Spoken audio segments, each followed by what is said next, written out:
오늘 본문의 배경은 혹독한 기근입니다. 애굽과 주변 땅이 굶주림에 빠지자 사람들은 처음엔 돈을 곡식으로 바꿨습니다. 그리고 돈이 다 떨어지자 가축을 곡식으로 바꿨습니다. 그것마저 떨어지자 땅과 자신을 바쳐서라도 살 길을 마련해야 했습니다. 그때 요셉은 애굽 백성의 부르짖음을 듣고 단순한 배급이 아닌 회복의 구조를 세우게 됩니다. 그것이 바로 오늘 본문에 나오는 토지법입니다. 토지를 국가 소유로 전환해서 모두가 다시 농사를 지을 수 있도록 분배 체계를 마련한 것입니다. 그리고 그는 거기서 멈추지 않았어요. 요셉은 추수한 곡식의 5분의 1, 즉 20%는 국가에 세금으로 먼저 바치게 했고 나머지 80%는 백성들이 종자로 삼아서 다시 농사를 지을 수 있도록 도와주었습니다. 단순한 복지제도가 아니라 애굽 백성들이 스스로 다시 일어설 수 있도록 지속 가능한 제도를 만들었던 것입니다. 그 결과 백성들은 이렇게 고백합니다.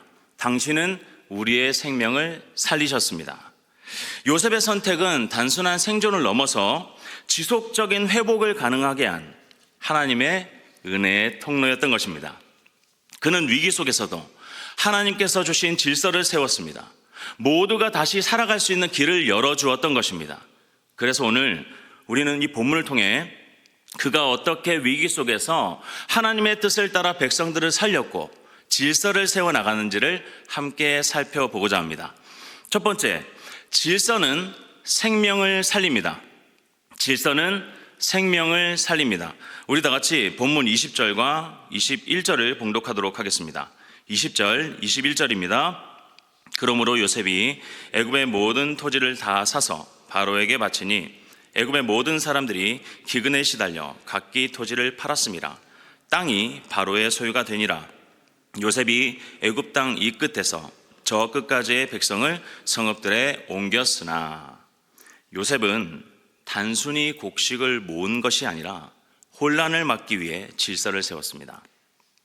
기근은 단순한 식량 부족의 문제가 아니었습니다. 분배의 혼란과 사회 붕괴로 이어질 수 있었기 때문입니다. 곡식이 흩어지면 힘 있는 자가 먼저 차지하고 약자는 굶주릴 수밖에 없습니다. 고대 근동 사회에서는 특히 곡식이 있는 곳에 대한 소문이 퍼지면 약탈과 물가 폭등이 일어나서 백성들의 불안은 커지곤 하였습니다. 그래서 요셉은 곡창 중심의 질서 있는 체계를 세워 모두가 생명을 이어갈 수 있도록 하였던 것입니다. 오늘 본문의 토지법은 그래서 단순한 행정이 아닌 것입니다. 하나님의 은혜가 담긴 생명보호의 제도였던 것입니다. 모으는 것은 통제가 아니라 살리기 위한 질서를 세우는 일이었습니다.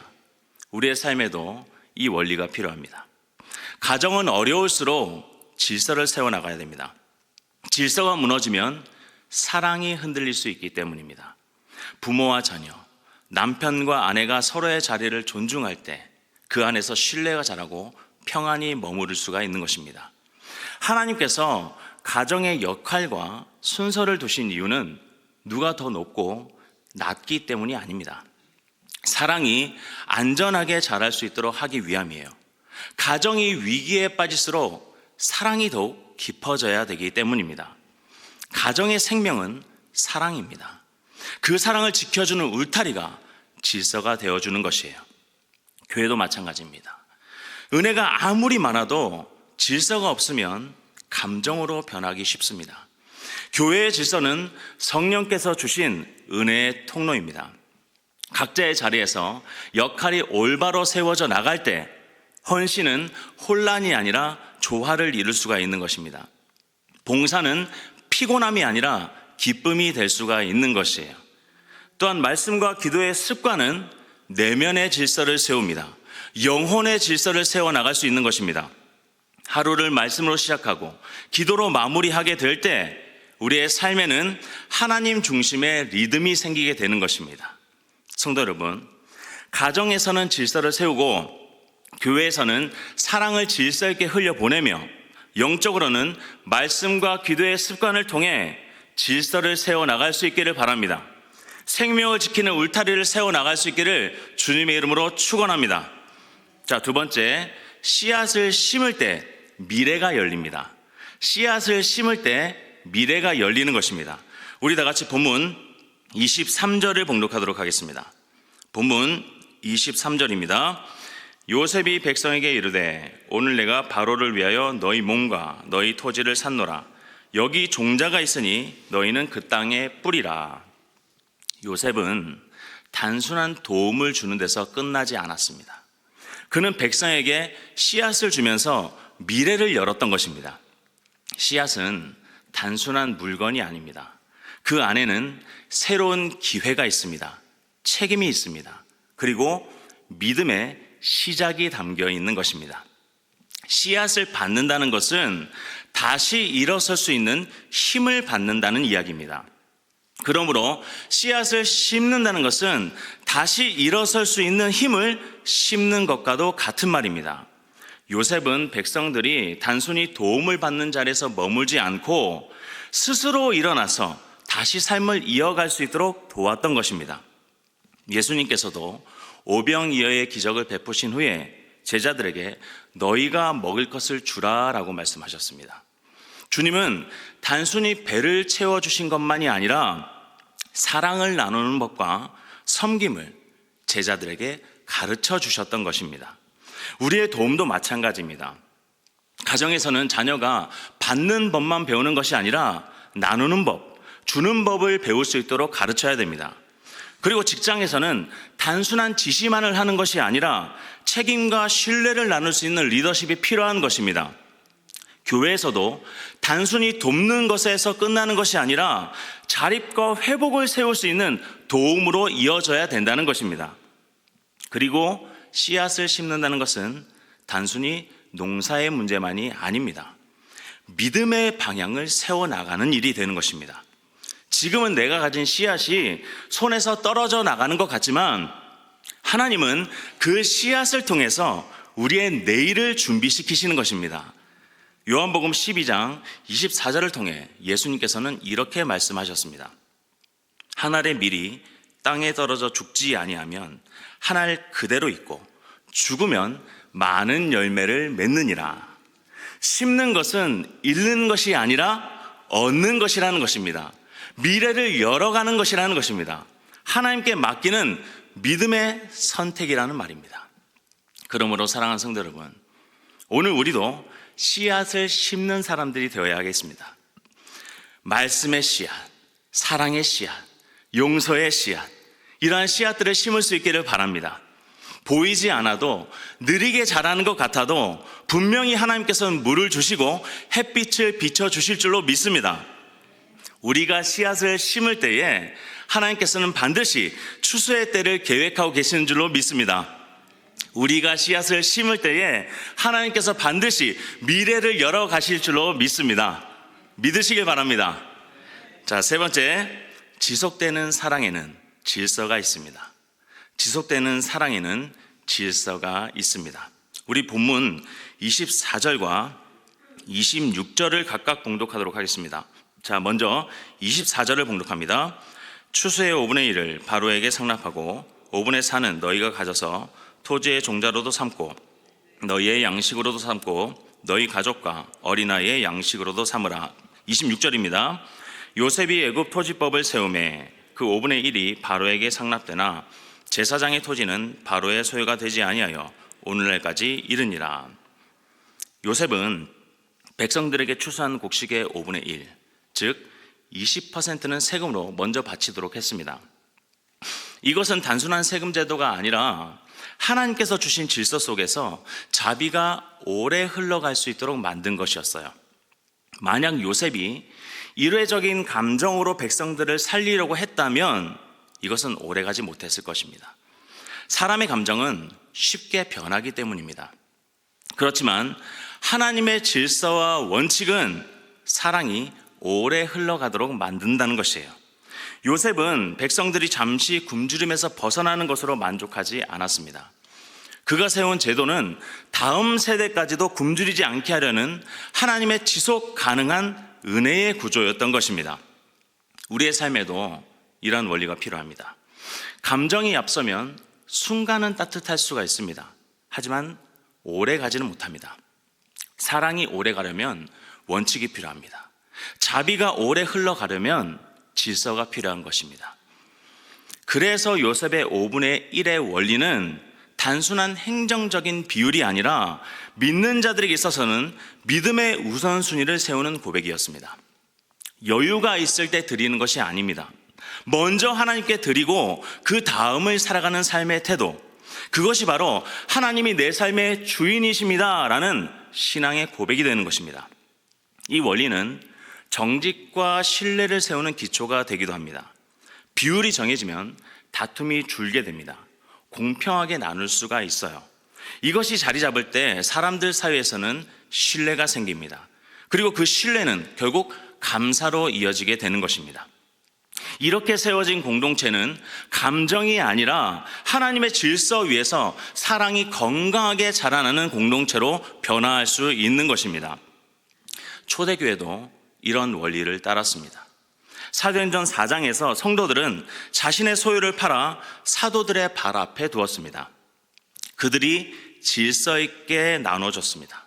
그리고 6장에서는 7 집사를 세워서 사랑이 빠짐없이 흘러갈 수 있도록 질서를 세웠습니다.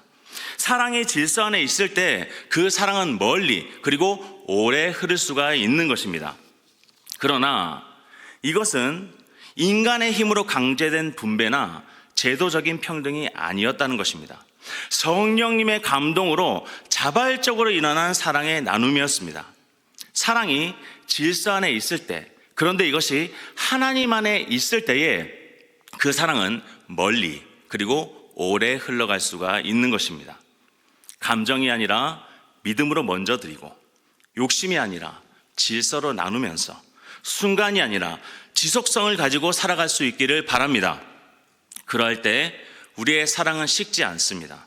하나님의 은혜는 세대를 넘어서 오래도록 흘러가게 될 줄로 믿습니다. 그 사랑이 우리 모두의 가정과 교회 그리고 일터를 통해 열방을 향해 흘러갈 수 있기를 주님의 이름으로 축원합니다. 자, 끝으로 하나님은 이름 속에서도 새 일을 이루어 가십니다. 하나님께서는 이름 속에서도 새 일을 이루어 가십니다. 우리 다 같이 본문 23절과 26절을 봉독하도록 하겠습니다. 23절, 26절을 다시 한번 봉독합니다. 요셉이 백성에게 이르되 오늘 내가 바로를 위하여 너희 몸과 너희 토지를 샀노라. 여기 종자가 있으니 너희는 그 땅에 뿌리라. 요셉이 애굽 토지법을 세우매 그 5분의 1이 바로에게 상납되나 제사장의 토지는 바로의 소유가 되지 아니하여 오늘날까지 이르니라. 요셉은 토지를 바로에게 바쳤지만 백성들에게 다시 그 땅을 경작하라고 명했습니다. 그들은 여전히 그 땅을 떠나지 않았습니다. 수확의 5분의 4를 자신들의 몫으로 누릴 수가 있었어요. 이것은 단순히 토지를 잃은 사건이 아니라 생명을 살리기 위한 하나님의 재설계였던 것입니다. 백성은 소유를 잃은 것처럼 보였지만 사실은 죽음의 자리에서 생명의 자리로 옮겨졌던 것입니다. 그들의 노동은 더 이상 허무함이 아니었습니다. 하나님의 손에 붙들린 생명의 통로가 되었던 것입니다. 하나님께서는 우리의 삶에서도 때로는 무언가를 거두어 가시는 것처럼 보일 때가 있습니다. 기회가 닫히고 관계가 멀어지고 익숙한 자리가 무너질 때 우리는 불안해합니다. 그러나 그때 하나님은 다른 차원의 질서를 세우고 계시는 것입니다. 하나님은 빼앗김을 통해 주시고 비워짐을 통해 채우시며 포기 속에서 다시 살아나게 하시는 분이십니다. 요셉의 시대에 땅이 새 질서 아래서 생명을 낳았던 것처럼 하나님은 우리의 삶에서도 이름 속에서 새 생명을 자라게 하시는 것입니다. 이것이 바로 은혜의 방식입니다. 요셉은 백성에게 단순한 도움을 준 것이 아니었습니다. 하나님의 인도하심 속에서 삶의 질서를 되돌려준 사람이었습니다. 그리고 이 사건은 복음의 그림자가 됩니다. 예수 그리스도께서 십자가에서 모든 것을 내어주심으로 우리를 죽음의 자리에서 영원한 생명의 자리로 옮겨주셨다는 것입니다. 성도 여러분, 지금 여러분들의 삶 가운데 하나님께서 새롭게 설계하고 계시는 것은 무엇이라고 생각하십니까? 설령 어떠한 것을 잃는 것 같이 보이더라도 하나님은 그것을 통해서 다시 살게 하시고 자라게 하시고 열매를 맺게 하시는 줄로 믿습니다. 그러므로 낙심하지 말기를 바랍니다. 하나님은 빼앗는 분이 아니시라 채우시는 분이십니다.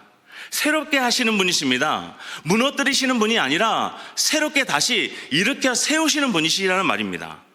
그분의 손 안에서 우리의 삶도 새 질서와 새 은혜로 회복이 될 줄로 믿습니다. 말씀을 정리하겠습니다. 요셉은 위기 속에서도 하나님의 질서를 세워나갔습니다. 백성에게 씨앗을 주면서 미래를 열어갔습니다. 또한 자비가 오래 흐르도록 질서를 세웠고 이름 속에서도 하나님이 새 일을 이루심을 보여주었습니다. 오늘 우리도 그와 같은 믿음의 길을 걸어가야 합니다. 가정에서는 사랑의 질서를 세우고 교회에서는 사랑이 질서 있게 흘러나갈 수 있도록 해야 되며 삶의 자리에서는 말씀과 기도로 내면의 질서, 영혼의 질서를 세워 나가야 하는 것입니다. 그러할 때 하나님은 우리의 삶을 통해 죽음의 자리에서 새로운 생명이 피어나게 하시고 혼란의 자리에서 은혜의 질서를 세워 나가실 줄로 믿습니다.